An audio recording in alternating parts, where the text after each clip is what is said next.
Everyone, this Prisha कुफारा, welcome back to my channel. So आज हम क्लास 10th हिस्ट्री का first chapter the rise of nationalism in Europe को start करने वाले हैं। So without waiting for anything, let's begin.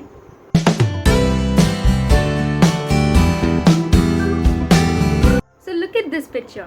यहाँ पर आप क्या देख पा रहे हैं? यहाँ पर आप देख पा रहे हैं कि लोगों की बहुत लंबी सी लाइन बनी हुई है और वो लाइन जा रही है स्टैचू ऑफ लिबर्टी के पास में। तो ये क्या है? तो अब हम इसको पढ़ते हैं, ठीक है। तो इन 1848, ये बात है 1848 की, Frederick Sorio French artist prepared a series of 4 prints visualising his dream of a world made up of democratic and social republics. तो फ्रेडरिक सोरियो जो था वो एक फ्रेंच आर्टिस्ट था और उसने 4 प्रिंट्स बनाए थे।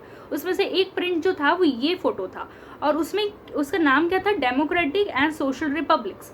मतलब डेमोक्रेटिक मतलब आपको क्या पता है? डेमोक्रेसी आपने पढ़ा था 9th क्लास में, जिसमें लोग अपने रूलर्स को अपनी इच्छा से इलेक्ट करते हैं। और रिपब्लिक मतलब कि ऐसी गवर्नमेंट जहाँ पर कोई हेरिडेटरी रूलर ना हो, ठीक है, मतलब राजा का बेटा राजा ना हो, ऐसा वाला कंसेप्ट ना हो। वहाँ पर जो लोग इलेक्ट करेंगे वो लीडर बनेगा, वो रूलर बनेगा, ठीक है। So that is democratic and social republics. तो उसने एक फोटो बनाया था और एक पेंटिंग बनाई थी बोल सकते हैं, और उस पेंटिंग में आप ये सारी चीज़ें देख सकते हो। आप यहाँ जो चीज़ें लिखी हुई हैं, जो चीज़ें का यहाँ पे पेंटिंग बनाई हुई है, वो सब यहाँ पे थ्योरी पोर्शन में लिखा हुआ है। तो वो पढ़ते हैं कि यहाँ पर आप यूरोप और अमेरिका के लोगों को देख रहे हो जो कि धीरे धीरे कहाँ जा रहे हैं? स्टैचू ऑफ लिबर्टी के पास जा रहे हैं, वहाँ से निकल रहे हैं वो लोग, ठीक है। और आपको पता होगा कि फ्रेंच रिवॉल्यूशन, मतलब जब आपने क्लास 9th में फ्रेंच रिवॉल्यूशन चैप्टर पढ़ा था तो आपने देखा होगा कि लिबर्टी का स्टैचू कौन होता है? जो फीमेल फिगर होती है, जो कि पर्सोनिफिकेशन को क्या करती है? सिम्बलाइज करती है। तो एक फीमेल फिगर होती है, उसके हाथ में 2 चीज़ें होती है। एक हाथ में होती है उसकी rights of charter of rights of man, और एक हाथ में होती है टॉर्च ऑफ एनलाइटमेंट, ठीक है। टॉर्च ऑफ एनलाइटमेंट मतलब कि हम एक प्रकाश टाइप का, कि अगर आप अंधेरे में हो तो हम आपको प्रकाश की ओर ले जाएंगे, अगर आप अभी स्लेवरी में हो तो हम आपको फ्रीडम की तरफ ले जाएंगे, लाइक दैट कॉन्सेप्ट। और दूसरे हाथ में है charter of the rights of man. Rights of man मतलब होता है fundamental rights, you can compare it with fundamental rights, ठीक है। अब आप देख सकते हो कि अगर आप इमेज के नीचे की तरफ देखोगे तो आप फोरग्राउंड में देख सकते हो जो मोनार्की है या फिर किंग्स और क्वींस के जो क्राउन्स हैं वो टूटे फूटे पड़े हुए हैं नीचे। सो यहाँ पे वही लिखा है कि on the earth in the foreground of the image lie the shattered remains of the symbols of absolutist institution. So what is absolutist? Absolutist मतलब होता है मोनार्कियल फॉर्म, मोनार्कियल गवर्नमेंट का ही एक फॉर्म जो कि बहुत ज़्यादा हार्श होता है, बहुत ज़्यादा रेप्रेसिव होता है और एक बहुत ज़्यादा मिलिटराइज सेंट्रलाइज्ड होता है, ठीक है। मतलब आप समझ सकते हो राजा का रूल या फिर तानाशाही, राजा की तानाशाही समझ सकते हो। सो ऐसे लोगों के जो किंग्स के जो क्राउन्स हैं, उनके जो गहने वहने वो सारे टूटे फूटे वहाँ पे पड़े हुए हैं, रिमेन्स सारे उसके वहाँ पे पड़े हुए हैं।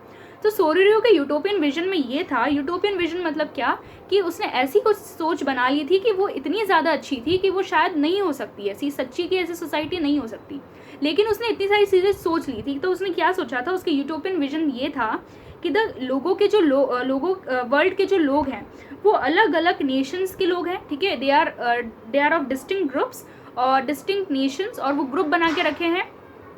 और वहाँ के जो और वो किस तरह से हम उनको आइडेंटिफाई कर सकते हैं? तो ऑब्वियसली थ्रू देयर फ्लैग्स और उनकी जो कॉस्ट्यूम है उससे हम उनको आइडेंटिफाई कर सकते हैं कि ये जर्मनी का इंसान है, इसके पास जर्मनी का फ्लैग है, ये फ्रांस का इंसान है, इसके पास फ्रांस का फ्लैग है, ये फ्रांस की कॉस्ट्यूम पहन रखी है इसने। अपने कॉस्ट्यूम्स भी पढ़ी थी फ्रांस की, कौन सी कॉस्ट्यूम्स होती है क्लास 9th में।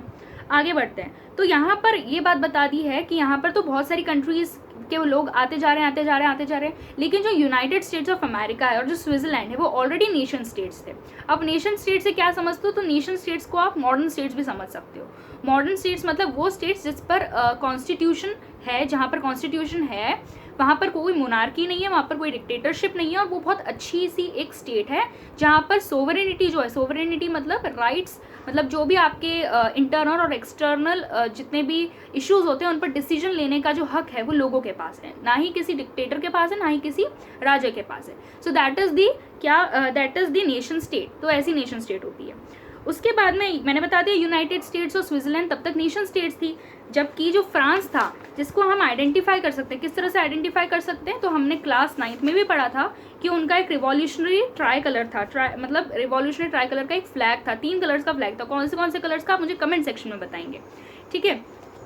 तो 3 कलर्स का वो फ्लैग था और वो स्टैचू को अभी अभी पहुंचे। आप अगर इस इमेज में अच्छे से देखोगे तो आप स्टैचू ऑफ लिबर्टी के एकदम पास में आपको फ्रांस नेशन के ही लोग देखेंगे, ठीक है, उसके आप रिवॉल्यूशनरी ट्राई कलर फ्लैग से आप उसको पता लगा सकते हो। फिर उसके पीछे पीछे कौन आ रहा था? फ्रांस के पीछे जर्मनी आ रही थी, जिसका फ्लैग आपका ब्लैक रेड गोल्ड कलर का होता है। फिर उसके ये बताया गया है कि सोरिडियो ने जब ये पेंटिंग बनाई थी उस टाइम पर जर्मन पीपल जो थे वो यूनाइटेड नेशन नहीं थे, मतलब वो अलग अलग जगहें थी जहाँ पे लोग जर्मन बोलते थे, लेकिन वो एक नेशन नहीं था, वो एक साथ में कंट्री नहीं बना था उस टाइम पे। लेकिन उन्होंने अपने मन में ये सोच लिया था कि हाँ हम फ्री होने वाले हैं, ठीक है, तो उन्होंने एक डेमोक्रेटिक कॉन्स्टिट्यूशन के बारे में भी सोच लिया था और वो अपना फ्लैग भी उन्होंने बना लिया था, तो उस चीज़ को लेके वो आगे बढ़ रहे थे। फिर जर्मनी के लोगों के पीछे कौन कौन आ रहे थे? ऑस्ट्रिया के लोग आ रहे थे। फिर किंगडम ऑफ टू सिटीज, ये सब कंट्रीज़ का नाम है या फिर किंगडम्स का नाम है, तो टू सिटीज का किंगडम भी पीछे आ रहा था। फिर Lombardy, Poland, England, Ireland, Hungary और रशिया, ये इस तरह से लाइन में ट्रेन में बने हुए थे, ये लोग जा रहे थे।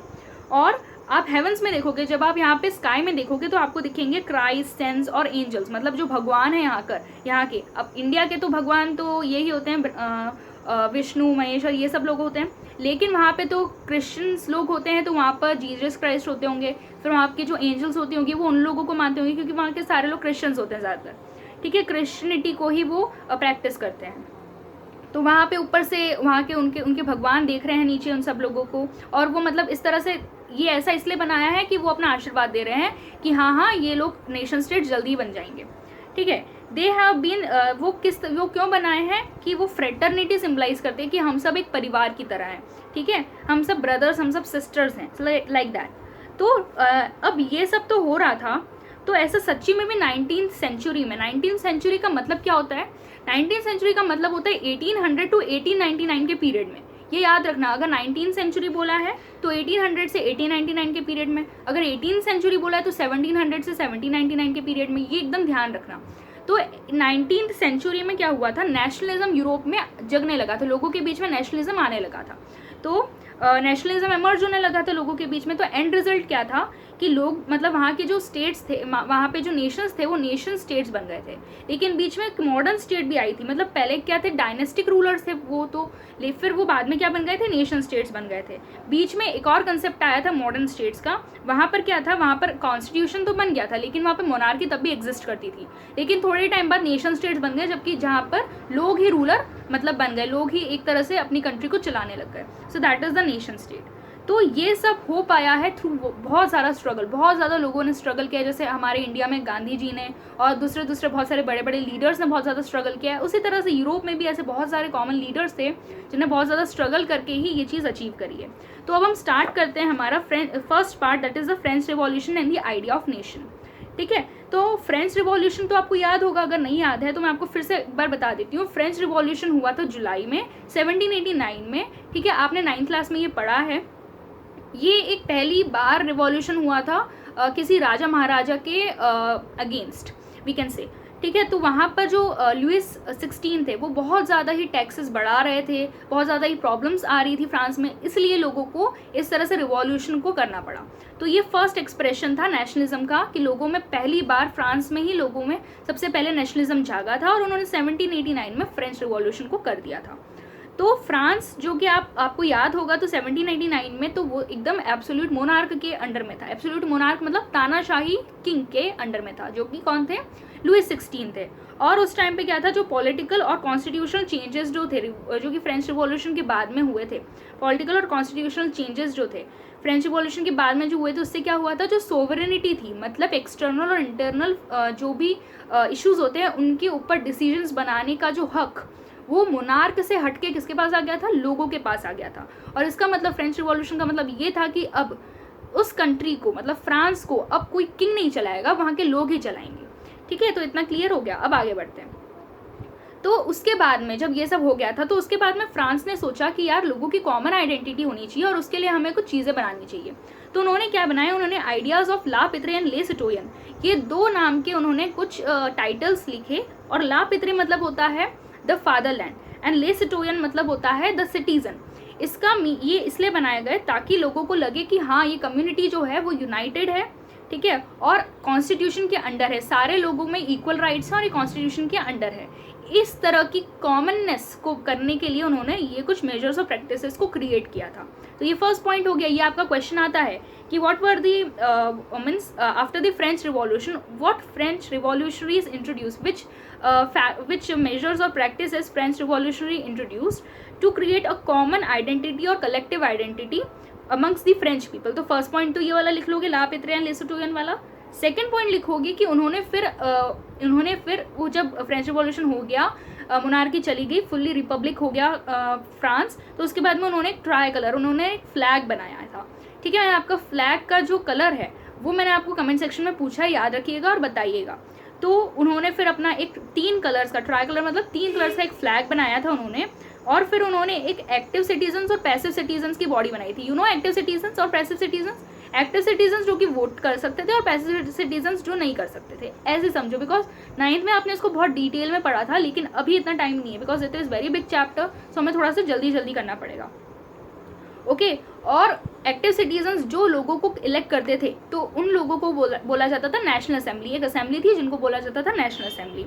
अब उसके साथ साथ नए रिलीजियस सॉन्ग्स, हिम्स मतलब होता है नए रिलीजियस सॉन्ग्स बनाए गए थे। लोगों ने ओथ्स ले लिए थे कि हम कॉन्स्टिट्यूशन को ओबे करेंगे हमेशा। और मार्टरीज कॉमेमोरेटेड, मतलब जो लोगों ने बहुत ज़्यादा स्ट्रगल किया है फ्रांस को रिपब्लिक बनाने के लिए, उन लोगों की बहुत सारी यादें जो थी उनको बार बार वो याद करते रहते थे। ठीक है, और ये सब क्यों होता, ये सब किसके नाम पे होता था? ये सब नेशन के नाम पे होता था कि हमारे फ्रांस के हम सॉन्ग्स बनाएंगे, हमारे फ्रांस के ओथ्स लेंगे, और हमारे फ्रांस में जो जितने भी लोगों ने स्ट्रगल किया है फ्रेंच रिवॉल्यूशन करने के लिए, तो उन लोगों के बारे में हम याद करेंगे, उनकी यादगिरी को हम रखेंगे। उसके बाद में एक सेंट्रलाइज्ड एडमिनिस्ट्रेटिव सिस्टम बना दिया गया था, जिसके अंदर सारी यूनिफॉर्म लॉज थे सिटीजन्स के बारे में जो कि टेरिटरी में रहते हैं। उसके बाद में इंटरनल कस्टम ड्यूटीज़ मतलब जब एक जगह से आप दूसरी जगह जाते हो तो वहाँ पे कितनी सारी मेजर्स और वेट्स की कितने सारे यूनिट्स होती हैं, तो उन सबको हटा दिया गया था। फिर ड्यूज़ जो थे, छोटे छोटे ड्यूज़ लगते थे, हर जगह पे जाओगे वहाँ पे पैसे लगेंगे, तो वो सब हटा दिए गए थे। और एक uniform system of weights and measures, एक यूनिफॉर्म सिस्टम बना दिया गया था वेट्स और मेजर्स का, वो सब वहाँ पे अडॉप्ट कर दिया गया था।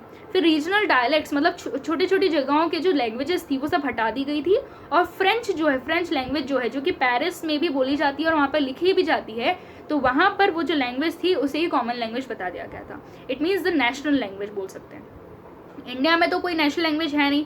ठीक है, अब उसके बाद में क्या हुआ, जो रिवॉल्यूशनरीज थे वहाँ के, जो फ्रांस के जो रिवॉल्यूशनरीज थे, रिवॉल्यूशनरीज मतलब जो रिवॉल्यूशन करते हैं, रिवॉल्यूशन मतलब जो लड़ाई, मतलब फ्रीडम और नए जो चीज़ें होती है ना, मतलब फ्रीडम होती है, इक्वलिटी होती है, फिर डिस्क्रिमिनेशन नहीं होना चाहिए, फिर रेस के बेसिस पर डिस्क्रिमिनेशन नहीं होना चाहिए। तो इन सारी चीज़ों को जो ध्यान में रख के जो रिवॉल्यूशन करते हैं, ठीक है, क्रांति बोल सकते हैं, तो उन लोगों को बोलते हैं रिवॉल्यूशनरीज।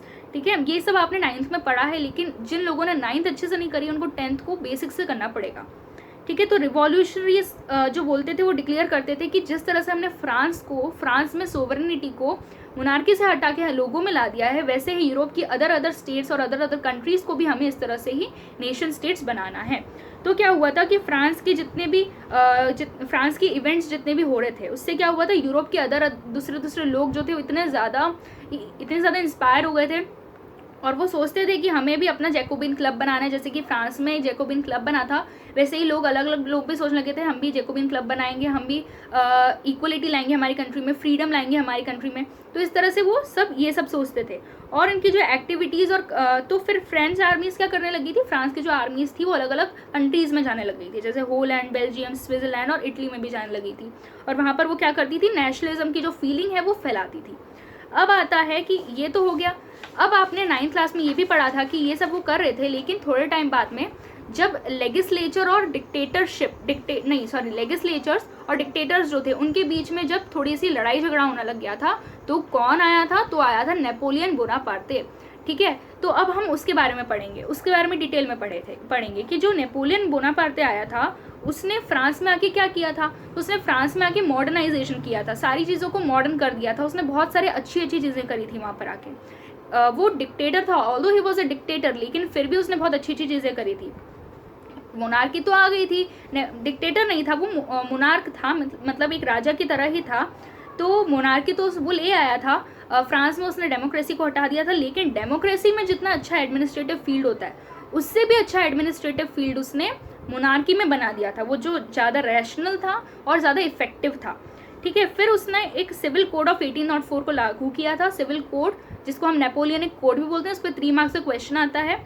तो इसमें क्या क्या चीज़ें थी कि सारे जितने भी लोगों को जन्म से ही प्रिविलेजेस मिलने लग गए हैं उन सबको हटा दिया जाएगा, इक्वलिटी को इस्टेब्लिश कर दिया जाएगा और राइट टू प्रॉपर्टी जो होती है उस चीज़ को ले लिया जाएगा। ठीक है, तो ये जो कोड था वो जहाँ जहाँ नेपोलियन कंट्रोल करते जा रहा था वहाँ वहाँ ये कोड भी लागू कर दिया जा रहा था। ठीक है, अब जैसे कि डच रिपब्लिक में, स्विट्ज़रलैंड में, इटली में, जर्मनी में, यहाँ पर क्या किया था, यहाँ पर नेपोलियन ने जब कब्जा किया था उसके बाद में नेपोलियन ने वहाँ के एडमिनिस्ट्रेटिव डिविजन्स को बहुत ज़्यादा सिंपल कर दिया था, बहुत ज़्यादा सिंपल कर दिया था। वहाँ पे फ्यूडल सिस्टम को एबॉलिश कर दिया था। जिन लोगों को फ्यूडल सिस्टम नहीं पता है तो उनको लोगों के लिए फ्यूडल सिस्टम ये होता है कि जो छोटे छोटे पीजेंट्स होते हैं या फिर फार्मर्स होते हैं, बहुत छोटे पुअर लोग होते हैं, उन लोगों को ना बड़े बड़े लोग अपने अंडर में रख देते हैं और काम करवाते हैं और ऐसे बोलते हैं कि हम आपको रिटर्न में पैसा देंगे लेकिन आपको हमारे अंडर में काम करना पड़ेगा। लेकिन असलियत में ये होता है कि वो पैसा नहीं देते हैं और कभी कभी वो बहुत ज़्यादा काम करवाते हैं। So that is known as feudal system. आप इसको स्लेवरी से भी कंपेयर कर सकते हो। सर्फडम भी यही होता है, जब आप बहुत ज़्यादा छोटे छोटे पीजेंट्स को जब आप बहुत ज़्यादा काम करवाते हो, that is known as slavery only and that is the serfdom also. तो वहाँ पर इन स्टेट्स में उन्होंने क्या कर दिया था, सर्फडम, फ्यूडल सिस्टम, फिर मैनोरियल ड्यूज जो थे उन सबको हटा दिया था। फिर टाउन्स में भी गिल्ड रिस्ट्रिक्शंस जो थे, गिल्ड रिस्ट्रिक्शंस मतलब जो ग्रुप में बना के लोग करते थे ना, आपने 9th क्लास में भी ग्रुप के कुछ चीज़ें पढ़ी थी कि फार्मर्स ग्रुप में चीज़ें बनाते थे, तो वो सब भी उन्होंने हटा दी थी और ट्रांसपोर्ट और कम्युनिकेशन सिस्टम्स को बहुत इम्प्रूव कर दिया था। ठीक है, जो कि बहुत इंपॉर्टेंट है। फिर पीजेंट्स, आर्टिसंस, वर्कर्स और न्यू बिजनेसमैन जो थे उनको ये जो न्यू फ्रीडम थी बहुत पसंद आ रही थी। बिजनेसमैन और छोटे छोटे जो प्रोड्यूसर्स थे जो कि छोटी छोटी चीज़ों को प्रोड्यूस करते थे, उन्होंने क्या कर दिया था, उनको पता चल गया था कि हाँ यार यूनिफॉर्म लॉज जो है वो बहुत ज़्यादा इंपॉर्टेंट होते हैं। एक स्टैंडर्ड वेट्स और मेजर्स की यूनिट होनी चाहिए, वो भी बहुत इंपॉर्टेंट होती है, क्योंकि अगर हर अलग अलग जगह पे अलग अलग यूनिट होगी वेट्स और मेजर्स की तो टाइम कंज्यूमिंग कैलकुलेशन लगेगा ना, बहुत ज़्यादा कैलकुलेशन करना पड़ेगा। यहाँ पर कपड़ा, जैसे आप अगर कहीं जा रहे हो, आपको एक चॉकलेट मिल रही है, इंदौर में आपको चॉकलेट मिल रही है 50 रुपीज़ की, आप कहीं भोपाल में जा रहे हो तो आपको वही chocolate same to same chocolate same company की आपको मिल रही है 100 रुपीज़ में। आप कहीं और जा रहे हो आपको वही सेम चॉकलेट मिल रही है 300 रुपीज़ में। सो लाइक दिस अलग अलग जगह पे यहाँ पर भी पहले वेट्स और मेजर्स की अलग अलग यूनिट्स हुआ करती थी, अलग अलग पैसे हुए करते थे। तो it was very means it was a concept of, मतलब बहुत ज़्यादा प्रॉफिट और लॉस लोगों का होता था। तो फिर यहाँ पे जो बिजनेसमैन और स्मॉल स्केल प्रोड्यूसर्स थे वो ये भी सोचते थे कि हाँ यार मूवमेंट को फैसिलिटेट करना चाहिए, मूवमेंट को ईज करना चाहिए। फैसिलिटेट मतलब ईजी करना, मूवमेंट बहुत ईजी हो जाना चाहिए और गुड्स और कैपिटल का एक्सचेंज भी बहुत ईजी हो जाना चाहिए।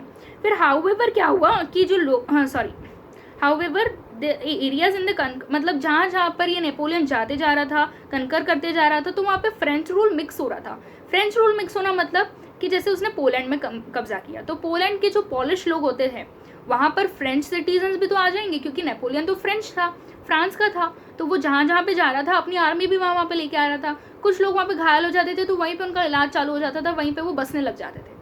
तो इस तरह से पोलैंड में पॉलिश लोगों के साथ साथ फ्रेंच लोग भी आते जा रहे थे, तो इस तरह से फ्रेंच रूल जो था वो एकदम मिक्स हो रहा था। अब कुछ प्लेसेस जैसे कि होलैंड, स्विट्जरलैंड और फिर कुछ सिटीज़ जैसे कि ब्रुसेल जो कि बेल्जियम की कैपिटल है, फिर मेंस, मिलान और वॉर्सो, यहाँ पर तो फ्रेंच आर्मीज़ को एकदम वेलकम किया था कि आओ आओ पधारो। ऐसा क्यों? क्योंकि उन लोगों को पता था ना कि नेपोलियन जो था उनका सिविल कोड, नेपोलियनिक कोड इतना अच्छा है कि यार हमारी सिटी, हमारी कंट्री तो इतनी ज़्यादा मॉडर्न हो जाएगी। ठीक है, तो वो लोग वेलकम करे थे कि आइए नेपोलियन हमारी कंट्री पे राज कीजिए। लेकिन थोड़े टाइम बाद वो लोग कह रहे थे कि नहीं नहीं मत आइए। तो ऐसा क्यों? क्या पहले तो वो वेलकम कर रहे थे, थोड़े टाइम बाद वो बोल रहे थे कि मत आइए।